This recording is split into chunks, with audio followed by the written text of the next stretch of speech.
Hello everyone, आज हम लोग केमिस्ट्री की क्लास स्टार्ट कर रहे हैं जिसे हम हिंदी में बोलते हैं रसायन विज्ञान। ठीक है, तो रसायन विज्ञान 11वीं में जो छात्र हैं, रसायन विज्ञान में बहुत सारी कंफ्यूजन उनके अंदर बैठा रहता है। तो कहीं ना कहीं कंफ्यूजन है, तो उस कंफ्यूजन को मैं दूर करने के लिए आपको बेसिक से स्टार्ट करूंगा। फर्स्ट चैप्टर जिसमें लिखा हुआ है रसायन विज्ञान की मूल अवधारणा। अब रसायन विज्ञान की मूल अवधारणा फर्स्ट चैप्टर है ना, तो मैं कोशिश करूंगा कि आप एकदम बेसिक से पढ़ो और जितने भी क्वेश्चंस आपको पूछे जाएंगे वो सारे क्वेश्चन यहीं पे करा दूंगा। और वीडियो को लास्ट तक जरूर देखना। अगर आपको पसंद आती है वीडियो तो अपने दोस्तों को जरूर शेयर करना। ठीक है, चलो हमारा क्या है टॉपिक, चैप्टर क्या है, रसायन विज्ञान की मूल अवधारणा। और इसमें हमें पढ़ना क्या क्या है तो मैं बता देता हूं। हमें पढ़ना है परमाणु, अणु और रासायनिक अंकगणित के बारे में पढ़ना है।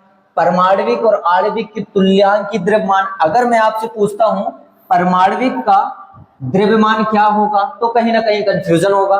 फिर मैं आपसे पूछता हूं आणविक का द्रव्यमान क्या होगा, फिर इसके बाद में मैं आपको बता दूंगा तुल्यांक की द्रव्यमान के बारे में। ठीक है, इसके बाद में हम देखेंगे मूल परिकल्पना, जो नंबर है 6.022 मल्टीप्लाई 10 की पावर 23, ये नंबर कैसे आया, इसका नाम क्या है, ये सारी चीजें आपको मैं इसी लेक्चर में बताने वाला हूं। ठीक है, मैं आपको वो बता रहा हूं कि जो इस लेक्चर में अभी आपको पढ़ाने वाला हूं। ठीक है, तो देखो प्रतिशत और आणविक सूत्र और कुछ महत्वपूर्ण परिकल्पना के बारे में भी मैं आप लोगों को बताऊंगा। तो सबसे पहले मैं आपसे क्वेश्चन करता हूं कि क्या आपने इसे देख के क्या चीज आप सोच रहे हैं। देखो, आप कहीं ना कहीं आप 9th में 10th में कहीं ना कहीं इसे आप देखे होंगे। बेटा इसे हम बोलते हैं आवृत सारणी। क्या बोलते हैं? आवृत सारणी। आवृत सारणी में अगर देखा जाए तो कितने तत्व पाए जाते हैं, तो आवृत सारणी में तत्व हैं 118। कितने तत्व हैं आवृत सारणी में? 118 तत्व पाए जाते हैं। और ये जो बॉक्स बना हुआ है ना, इस बॉक्स के बारे में मैं पूरा आपको बताऊंगा, एक एक करके डिस्क्राइब करूंगा। और ये जो एस ब्लॉक है, डी ब्लॉक है, पी ब्लॉक है, एफ ब्लॉक है, इसके बारे में सारी चीजें हम एकदम विस्तार पूर्वक समझेंगे। ठीक है, तो सबसे पहले मैं आपको कुछ चीजें दे रहा हूं, इसमें अपन एटम परमाणु के बारे में थोड़ा सा समझते हैं। समझना, अगर आप किसी तत्व को समझ रहे हैं तो तत्व मतलब कैसे, हीलियम, लिथियम, ये सब चीजों के बारे में आपको जानना है। जैसे ये पीरियोडिक टेबल है, मतलब आवृत सारणी है। आवृत सारणी में ये लिखा है हाइड्रोजन, लिथियम, सोडियम, पोटेशियम, है ना, ये सब चीजें लिखे हुए हैं। तो इसी का इसको देखो और यहां देखो, यहां पर मैंने लिख दिया एलिमेंट का नाम लिखा है मैंने, हाइड्रोजन, हीलियम, लिथियम, ये सब मैंने नाम लिख दिया है। और यहां पर लिखा हुआ है एटॉमिक नंबर और एटॉमिक मास। ठीक है, समझ रहे हो? तो एटॉमिक नंबर और एटॉमिक मास क्या होता है ये आप थोड़ा सा याद कर लेना। आपको ना कहीं 30, कितना 30 एलिमेंट आपको या एलिमेंट्स के नेम याद होना चाहिए, तभी जाके आप कुछ ना कुछ आगे चल के आपको बहुत बेहतर और बहुत अच्छा हो सकेगा। क्योंकि जब हम क्वेश्चन बनाएंगे तो हम क्वेश्चन को फिर से देखते थोड़ी ना रहेंगे, है ना, समझ रहे हो आप? तो समझो चीजें। तो सबसे पहले मैं आपसे क्वेश्चन करूं कि तत्व किसे कहते हैं, परमाणु किसे कहते हैं, अणु किसे कहते हैं और यौगिक किसे कहते हैं। तो सबसे पहले मैं आपको परिभाषा का जो भाषा है उसे मैं समझा देता हूं, और इसके बाद में फिर मैं आपको अपने तरीके से समझाने की कोशिश करूंगा। ठीक है, तो देखो तत्व किसे कहते हैं, वह शुद्ध पदार्थ जिसमें केवल एक ही प्रकार के क्या पाए जाते हैं, परमाणु पाए जाते हैं, उसे हम तत्व कहते हैं। एक ही प्रकार के परमाणु में सोना है, चांदी है, ऑक्सीजन है, लोहा है। समझ रहे हो यहां तक? इसके बाद में देखना परमाणु किसे कहते हैं, ये तत्व आपने समझ लिया।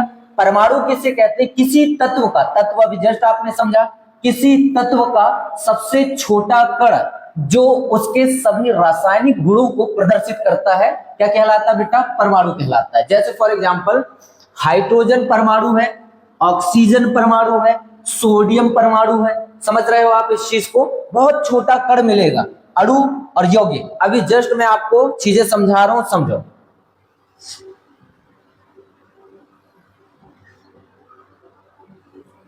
मैं आपको एग्जांपल में चीजें लेके समझा रहा हूं, उस चीज को आप देखना और समझना। फॉर एग्जांपल मैंने यहां पर बनाया एक क्या, लोहा। लोहा मैं यहां पर लिख देता हूं, लोहा। ठीक है। लोहा को हम प्रदर्शित करते Fe से, है ना। लोहा के अंदर छोटे छोटे पार्टिकल्स पाए जाते हैं या कण पाए जाते हैं। छोटे छोटे कणों से ही लोहा बना हुआ है, यहां तक समझना आप। अब ये छोटे छोटे जो कण हैं, इससे ही मिलके क्या बना हुआ है, लोहा बना हुआ है। अगर मैं आपसे बोलूं कि ये कण क्या है, तो कण है एटम, मतलब हम इसे हिंदी में बोलते हैं परमाणु। क्या बोलते हैं, परमाणु। ठीक है। बहुत सारे परमाणु जब आपस में मिलते हैं तो एक नया चीज बनाते हैं, उसे हम बोलते हैं तत्व। क्या बोलते हैं बेटा, तत्व बोलते हैं। तो यहां तक समझ में आया परमाणु किसे कहते हैं। तो परमाणु छोटे छोटे कणों से, जो हमें दिखाई भी नहीं देते, अदृश्य रूप में रहता है, उसे हम क्या बोलते हैं, वो कण को ही ज्वाइन करोगे, इकट्ठा करोगे, वो परमाणु कहलाएगा।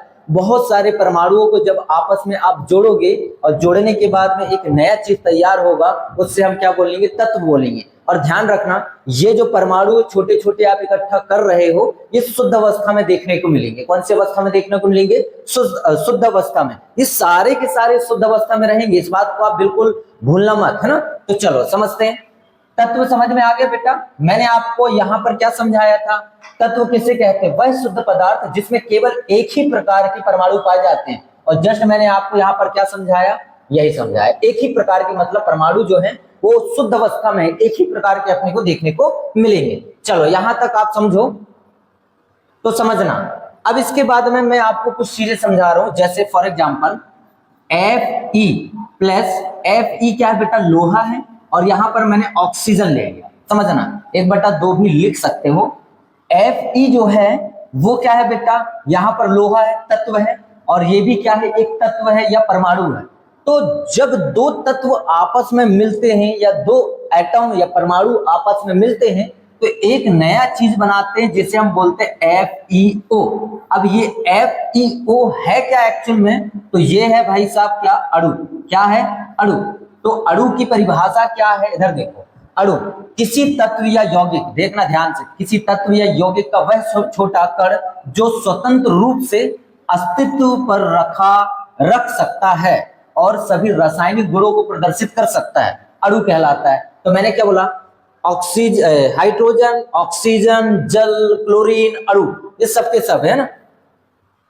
अब मैंने बोला यहां पर ये अणु है, जब दो तत्व को आपस में मिलाते हैं और मिला के नया चीज बनाया जाता है, उसे हम क्या बोलते हैं, अणु बोलते हैं। जब बहुत सारे अणु, ध्यान से देखना है, बहुत सारे अणु आपस में जब मिलेंगे, बहुत सारे अणु जब आपस में मिलेंगे तो एक नया चीज का निर्माण करते हैं, उससे हम बोलते हैं यौगिक।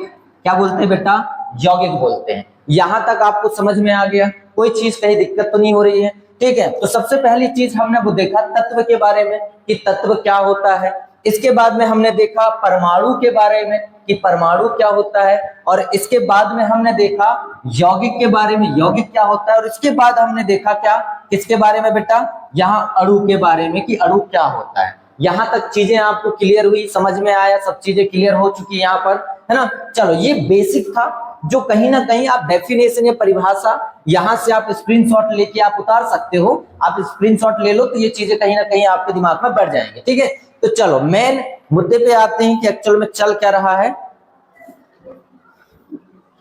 यहां तक समझ में आ गया।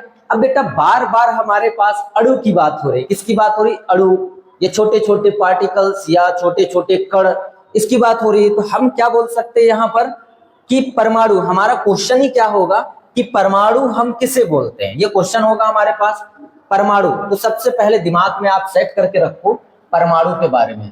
परमाणु, परमाणु हम किसे बोलते हैं।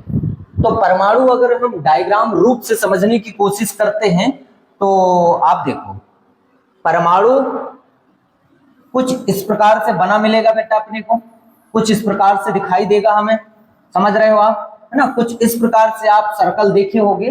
तो कोई भी परमाणु में कितने कक्ष पाए जाते हैं, तो परमाणु के कक्ष 7 होते हैं। कितने होते हैं कक्ष, 7 मतलब 7 होते हैं, ठीक है बेटा। और इसके बीच में जो चीज अपने को मिलता है उससे हम बोलते हैं, ये वाला जो ये बीच वाला हिस्सा है ना, इसे हम बोलते हैं क्या, न्यूक्लियस बोलते हैं। क्या बोलते हैं बेटा, न्यूक्लियस मतलब नाभिक। क्या बोलते हैं, नाभिक, ठीक है। इसके बाद में इसके अंदर ये गोला गोला मैंने बना दिया यहाँ पर, इसके अंदर दो कलर में अलग अलग चीजें बना रहा हूं, देखना ध्यान से। इसके अंदर ये दो चीजें अलग अलग कलर में हैं, तो आप समझो कि इसे हम क्या बोलते हैं। ये रेड वाले को हमने बोला प्रोटॉन, क्या बोला हमने, प्रोटॉन। और यहां पर जो ये ब्लैक कलर से बना हुआ है इसे हमने बोला न्यूट्रॉन। क्या बोला हमने, न्यूट्रॉन बोला। यहां तक चीजें क्लियर होगी, समझ में आ गया। तो परमाणु है और इसके आइट साइड जो चक्कर लगाने वाला भाई साहब है उससे हम बोलते हैं क्या, इलेक्ट्रॉन। तो ऐसा दिखाई दे मतलब समझ जाना वो क्या है, इलेक्ट्रॉन है। यहां तक बेटा क्लियर है मामला। तो परमाणु के बारे में जो बेसिक चीजें हैं वो थोड़ा थोड़ा आपको मैंने बता दिया है ना। जो थोड़ा सा ब्रॉड लेवल में होगा, बड़ा लेवल में होगा, वो अपन नेक्स्ट चैप्टर में, वैसे ही एटम के नाम से चैप्टर ही है, मतलब परमाणु के बारे में चैप्टर ही है, तो उसके बारे में अपन विस्तार पूर्वक समझेंगे। बट अभी मैं थोड़ा सा आइडिया दे दिया आपको कि किस तरीके से हमें हैंडल करना है, क्योंकि उसके बगैर हम उस चीजें नहीं कर सकते। अब समझना, मैं आपको बोलूं कि परमाणु है, परमाणु के आइट साइड इलेक्ट्रॉन है। अब इसके बीच में जो है उसे अपन नाभिक बोलते हैं। इसे क्या बोलते हैं बेटा, नाभिक बोलते हैं। नाभिक के अंदर दो भाई साहब मिलते हैं, एक का नाम है प्रोटॉन और एक का नाम है न्यूट्रॉन। ठीक है, तो मैं आपसे बोलूं कि ये जो इलेक्ट्रॉन है, इलेक्ट्रॉन जैसे फॉर एग्जांपल मैं हूं या आप हो, आपके अंदर से आपके सिर से बाल मैं हटा दूं और आपके वजन में कोई फर्क देखा जाए तो क्या कोई फर्क पड़ेगा, बिल्कुल नहीं पड़ेगा। समझ आ रही। वैसे ही ये जो परमाणु बना हुआ है, इस परमाणु में इलेक्ट्रॉन का रोल कॉल एक बाल के बराबर है। अगर मैं इलेक्ट्रॉन हटा भी देता हूं, वजन में कोई फर्क नहीं पड़ने वाला। तो समझना इस चीज को। तो मैं बोल सकता हूं कि परमाणु का वजन डिसाइड करने वाले दो भाई साहब हैं। परमाणु का जो वजन है, परमाणु का जो वजन है वो दो भाई साहब डिसाइड करेंगे, प्रोटॉन प्लस न्यूट्रॉन।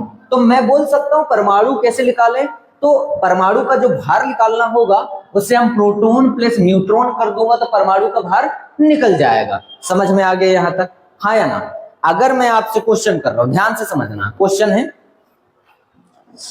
अगर मैं आपसे क्वेश्चन करूं और मैं आपसे पूछूं कि कार्बन का परमाणु भार कितना होगा, ये मेरा क्वेश्चन है। क्या बेटा, परमाणु का या कार्बन का, सॉरी कार्बन का परमाणु भार, किसका,